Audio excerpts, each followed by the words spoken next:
근데 다들 성병이면 무조건 그 업소를 의심하시네. 클라미디아 아니, 성병은 100%. 뭐가 있냐면 막 업소 저기 핑계를 대고 성병을 남자가 여자한테 옮기는 걸로 생각해요.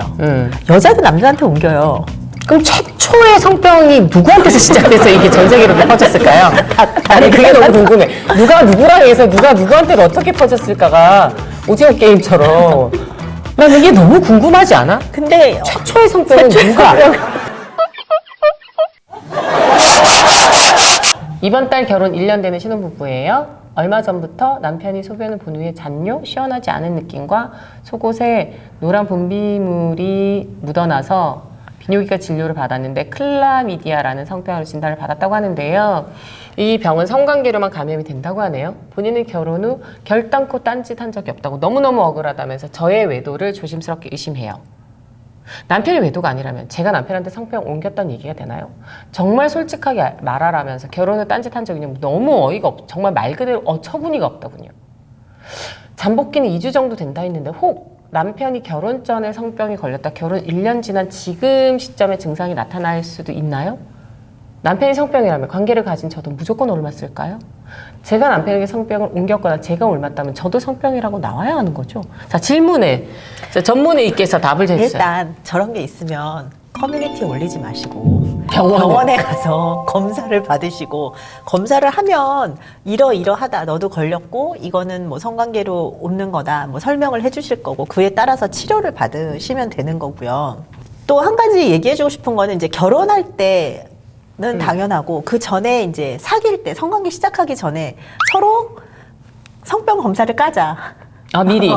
둘 다 검사를 해서 뭐 나도 미- 이렇다 너도 이렇다 그래서 한번 이렇게 해서 뭐 이런 상태라는 걸 보면 그 다음에 하면 야 이거 너 전 남자친구한테 옮은 거잖아 이거 너 전 여자친구한테 옮은 거잖아 그럴 수가 없는 거지. 그때 검사했을 때 둘 다 깨끗했어.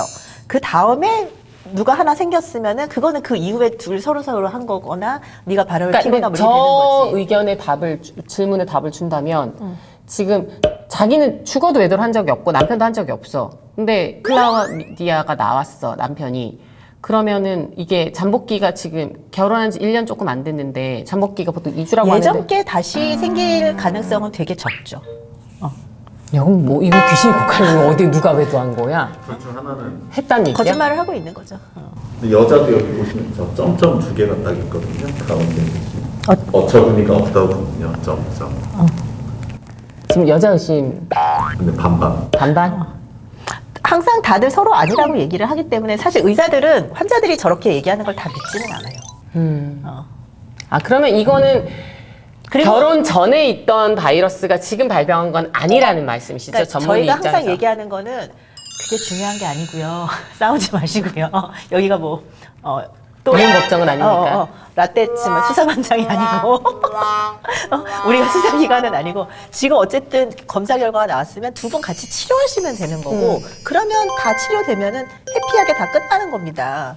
그러니까 그거 가지고 누가 언제 어디서 어떻게 그러면서 싸우지 마시라는 얘기를 하는 거죠. 자, 의사분이 답을 달았어요. 저 의사인데요. 클라미디아면 배우자분 100% 검사 받으셔야 하고요. 남편 먼저 걸렸으면 그 후 성관계로 글쓴이 분도 옮으셨을 가능성 큽니다. 꼭꼭 검사 받으세요. 종종 증상 없는 경우 있는데요.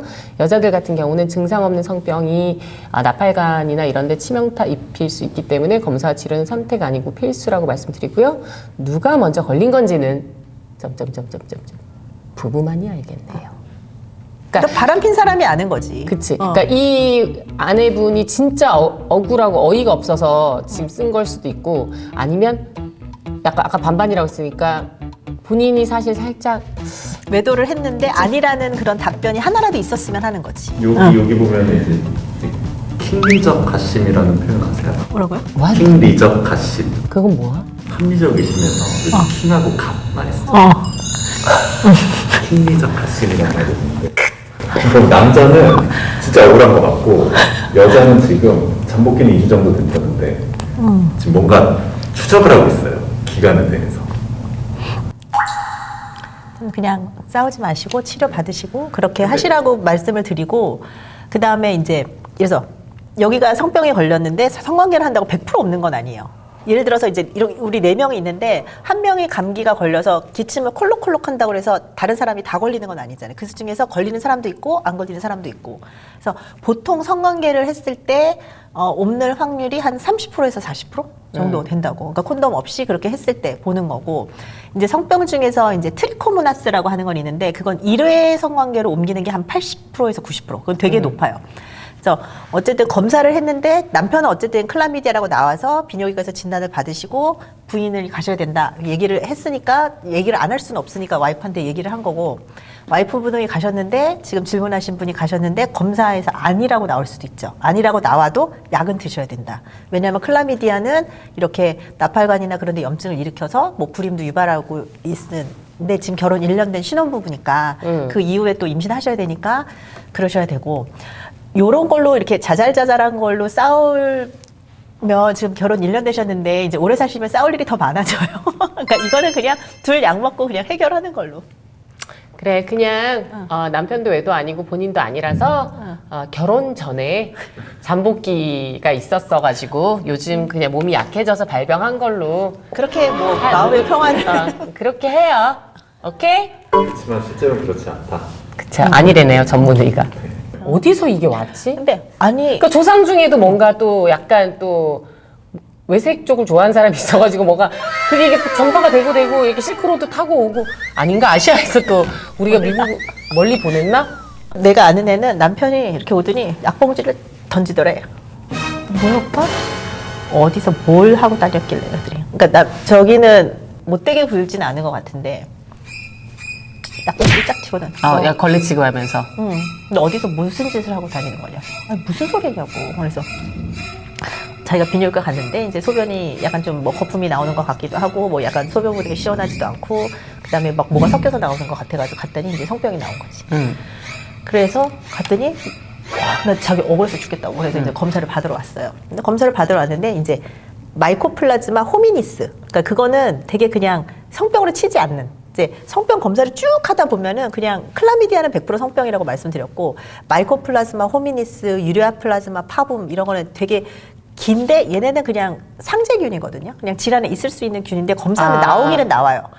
근데 그런 균이었던 거고 여자는 와이프는 그냥 질환에도 깨끗하고 아무 증상도 없고 뭐 그래서 내가 갔는데 언니가 아니라고 그랬다고 또 버럭버럭 싸우고 그러니까 그냥 뭐 생길 수 있는 그런 균들도 있으니까 그런 균들 같은 경우 있어서 너무 걱정하실 필요는 없고 그런 이제 약한 균들도 숫자가 너무 늘어나거나 증상이 있으면 그럴 때는 조금 약 먹고 치료하고 그런 정도라고 생각하시면 돼요. 그러니까 내가 아는 애는 본인이 컨디션이 안 좋아서 이상하다 산부인과 갔더니 헤르페스 진단을 받은 거예요. 근데 그럼 당연히 남편을 의심할 거 아니야. 그래서 남편을 검사를 시켰더니 다 네거티브 아무 균이 없다라고 나온 거야. 그럼 이게 도대체 어디서 왔을까요? 근데 헤르페스는 이게 물집이 잡혀서 이렇게 물집이 터지고 진물이 나오고 막 그럴 때 검사를 하거든요. 그냥 고기를 이제 약간 이렇게 긁어가지고 검사를 하는데 그러면 양성이 나오고 병변이 없을 때는 그냥 다 네거티브가 나와요. 그리고 나서는 이제 병변이 숨어 있다가 내가 피곤하면 이제 입술 부르트고 하는 것처럼 이제 성기 주변이 부르트는 거여서 그거는 그 검사만으로는 알 수는 없어요. 그러니까 이게 남편을 의심해야 할지 안 해야 할지는 이걸 어떻게 알 길이 없는 거죠. 그렇지. 근데 내가 예를 들어서 내가 전에도 피곤하면 생겼던 사람은 그러면은 이게 그냥 내가 피곤해서 재발한 거라고 알 수 있는 거고 내가 이걸 정말 처음 걸렸어. 처음 걸리면 이거는 최근에 성관계로 생긴 걸로 보는 거죠.